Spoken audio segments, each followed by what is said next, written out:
اسی ماحول نے ادنا کو اعلیٰ کر دیا دیکھو۔ اے میرے پیارے اور محترم اسلامی بھائیوں، یاد رہے کہ جسم کے اجزاء اگرچہ مرنے کے بعد مختلف جانوروں کی غذا ہو گئے ہوں گے، مگر اللہ تعالیٰ ان سب اجزاء کو جمع فرما کر قیامت کے دن اٹھائے گا۔ قیامت کے دن لوگ اپنی قبروں سے ننگے بدن، ننگے پاؤں اور ناختنہ اٹھیں گے۔ میرے پیارے اسلامی بھائیوں، بی بی عائشہ صدیقہ رضی اللہ تعالی عنہا نے پیارے آقا سے سوال کیا، جسم پر کپڑا نہیں ہوگا کیا کوئی ایک دوسرے کو دیکھے گا نہیں؟ حدیث پاک کا مفہوم ہے، میرے آقا فرماتے ہیں مصیبت ایسی ہوگی، تکلیف ایسی ہوگی، وحشت ایسی ہوگی کہ کوئی کسی کو دیکھنے کا لیے اس کی آنکھیں نہ اٹھیں گی۔ بہرحال کوئی پیدل، کوئی سوار، اور ان میں بعض تنہا سوار ہوں گے، کسی سواری پر 2، کسی پر 3، کسی پر 4، کسی پر 10 ہوں گے، اور کافر منہ کے بل گھسیٹتے ہوئے میدان حشر کی طرف جائے گا۔ اے میرے پیارے اسلامی بھائیوں، کسی کو ملائکہ گھسیٹ کر حشر کی طرف لے جائیں گے، اور کسی کو آگ ہانک کر میدان محشر کی طرف لے جائے گی۔ یہ میدان حشر ملک شام میں قائم ہوگا۔ زمین ایسی ہموار ہوگی کہ ایک کنارے پر رائی کا دانہ گر جائے تو دوسرے کنارے سے دکھائی دے گا۔ زمین تانبے کی ہوگی اور سورج 1 میل کے فاصلے پر ہوگا۔ کچھ روایتوں میں آتا ہے 1.25 میل کے فاصلے پر ہوگا۔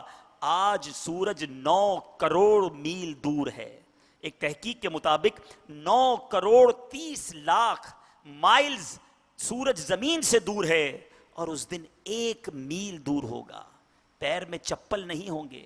آج جون جولائی کی گرمیوں میں ننگے پیر 1 منٹ ہم کھڑے نہیں رہ سکتے۔ تانبے کی زمین پر سورج 1.25 میل پر، اور جناب ننگے بدن، ننگے پیر کھڑا ہونا ہوگا۔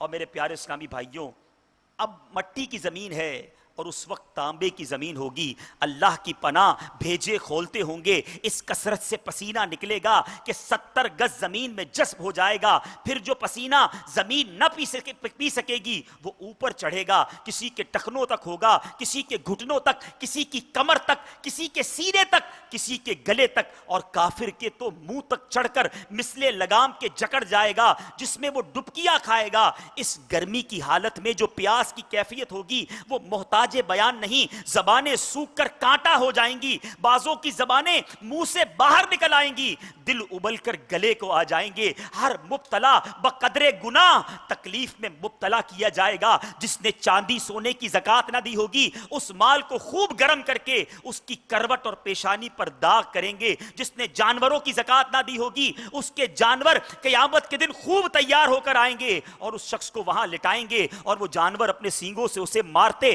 اور اپنے پاؤں سے رونتے ہوئے اس پر سے گزریں گے۔ جب سب اس طرح گزر جائیں گے، پھر ادھر سے واپس آ کر یوں ہی اس پر گزریں گے۔ یوں ہی ہوتا رہے گا یہاں تک کہ لوگوں کا حساب ختم ہو۔ اے میرے پیارے اسلامی بھائیوں، یہ فقط ایک گرمی کی مشکل ہی اگر بیان کر دی جائے تو یہی مصیبت بہت بڑی ہے۔ آج ہمیں گرمی میں کھڑا کر دیا جائے اور پسینے میں ہم شرابور ہوں۔ آپ کبھی کبھی کام سے واپس آتے ہوں گے، بڑے تھکے ہوئے ہوتے ہوں گے، گھر میں آ کر کوئی سوال کرے تو ہم کیا کہتے ہیں؟ ابھی بہت گرمی ہو رہی ہے، ابھی بہت تھکا ہوا ہوں، ابھی بہت ٹینشن میں ہوں، ابھی مجھ سے کوئی بات نہ کرو، ابھی مجھ سے کوئی سوال نہ کرو۔ اللہ اللہ، اس دن اس قدر گرمی میں اب کیا ہوگا سنیے۔ صرف یہی ایک تکلیف نہیں ہوگی۔ صدر الشریعہ فرماتے ہیں کہ باوجود ان مصیبتوں کے کوئی کسی کا پرسان حال نہ ہوگا۔ یہاں تو گھر جاتے ہیں تو ٹھنڈا گلاس لے کر بچوں کی امی کھڑی ہوتی ہے، بیٹا باپ کو کبھی کبھی پنکھا دے دیتا ہے، بیمار ہو جائیں تو کوئی پوچھتا ہے۔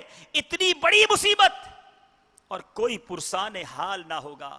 بھائی بھائی سے بھاگے گا، ماں باپ اولاد سے پیچھا چھڑائیں گے، بیوی بچے الگ جان چھڑائیں گے، ہر ایک اپنی اپنی مصیبت میں گرفتار۔ کون کس کا مددگار ہوگا؟ اے میرے پیارے اسلامی بھائیوں، اب حضرت آدم علیہ السلام کو حکم ہوگا۔ اس ذرا منظر سوچئے، گرمی کا عالم، پسینہ بہ رہا ہوگا، زمین تانبے کی اور جناب شدت کی اس وحشت میں اب حضرت آدم علیہ السلام کو ایک حکم دیا جائے گا۔ قرآن آپ پڑھتے ہیں، سورہ یاسین کئی بار سنتے ہیں، آپ نے یہ آیت کئی بار سنی ہوگی، وَامْتَازُوا الْيَوْمَ أَيُّهَا الْمُجْرِمُونَ، آج کے دن مجرموں الگ ہو جاؤ۔ حضرت آدم علیہ السلام کو اعلان ہوگا کہ اے آدم دوزخیوں کی جماعت الگ کر دو. عرض کریں گے کتنے میں سے کتنے؟ اے اللہ میں کتنے میں سے کتنوں کو الگ کر دوں؟ ارشاد ہوگا ہر 1000 میں سے 999 الگ کر دو. 999 جہنمیوں کی لائن میں لگا دیے جائیں گے. ایک ہوگا جو ان میں سے جنتیوں کی طرف جائے گا.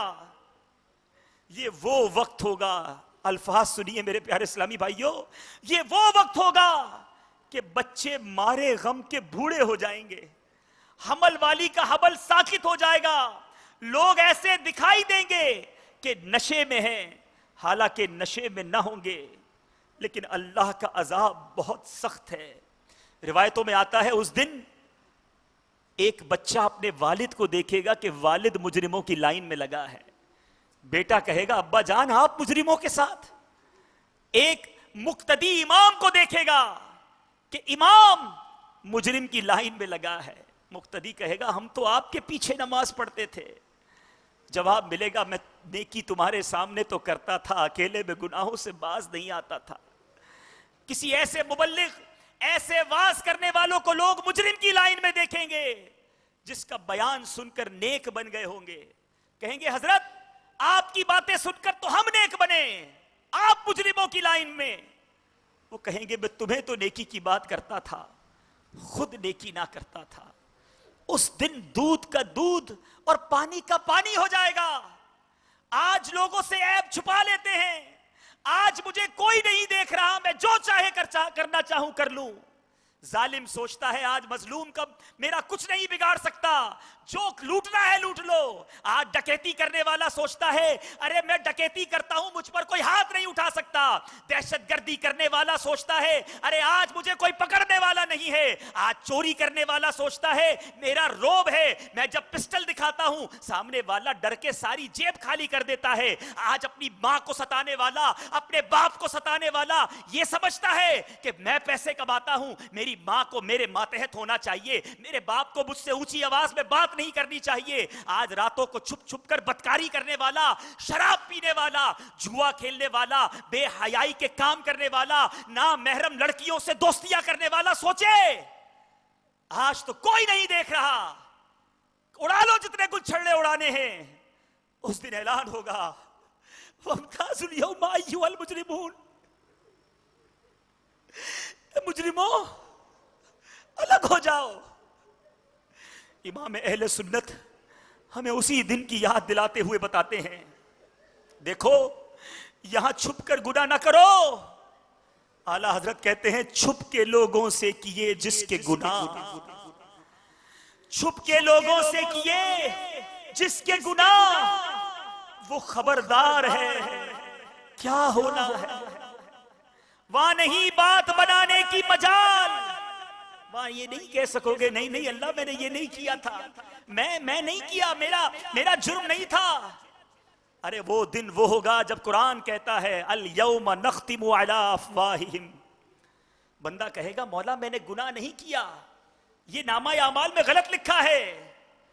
تو رب ارشاد فرمائے گا ہم گواہ پیش کریں گے. بندہ سوچے گا میں نے تو اکیلے میں گناہ کیا تھا، کوئی دیکھنے والا نہیں تھا، گواہ کہاں سے آ گیا؟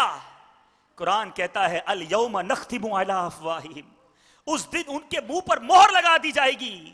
وتکلمنا ایدیہم، اس کے ہاتھ گواہی دیں گے.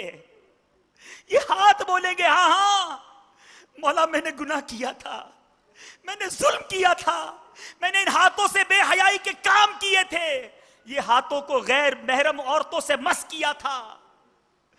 اس دن پیر گواہی دیں گے ہاں رب کریم میں لے کر گیا تھا اسے گناہوں کے اڈوں کی طرف.